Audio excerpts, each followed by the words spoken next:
I've gathered some 12, 15 communication truths or principles or lessons, and I'd like to share some of them with you right now. First, 3 generic ones, universals, before we step into some more practical, hands-on lessons as well. So are you ready? Yes. Okay, fasten your seatbelt because here we go. Lesson number 1.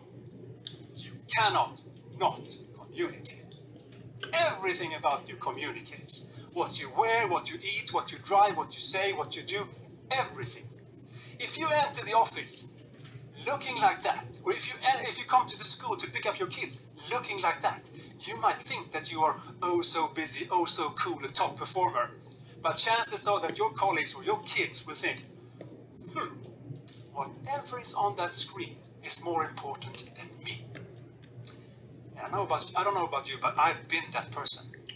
To my kids when I picked them up from kindergarten. And they said, can you please turn off the phone when you pick us up, Daddy? It doesn't feel so good when you hear that. First lesson. Second, you cannot say what you mean. Our brains are not computers. We don't have linear thought processes. We are messy, so whatever comes out is not exactly what you intended.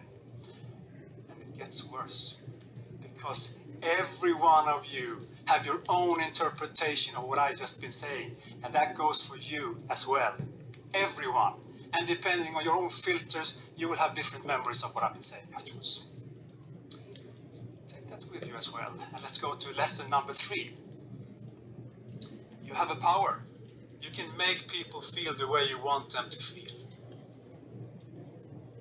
What you think, what you say, what you do will affect not only how you feel, but also how they feel, which will affect how well they perform.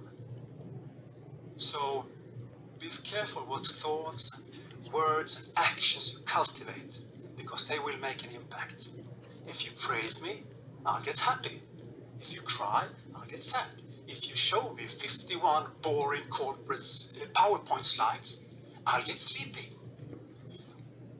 Cause and effect. So those were 3 universal ones, generic ones. Let's go into some more practical ones, hands-on lessons as well. Are you okay with that? Can we off that? Okay.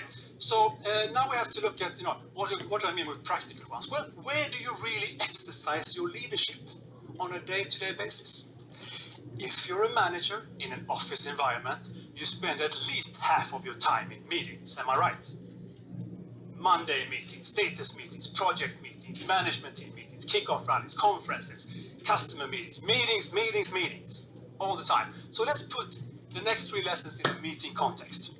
And now you have to imagine that you're the head of product management for your company.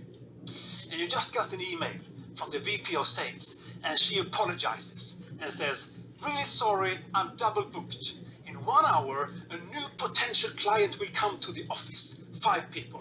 The CEO, she will be there, the purchasing director, and some other people as well. And since I'm double booked, you have to take care of this meeting. 1 hour from now. That's the scenario. Okay, so 1 hour later, you're at the reception. You have booked the conference room and you Google them to kind of find out who they are. And now you're standing there.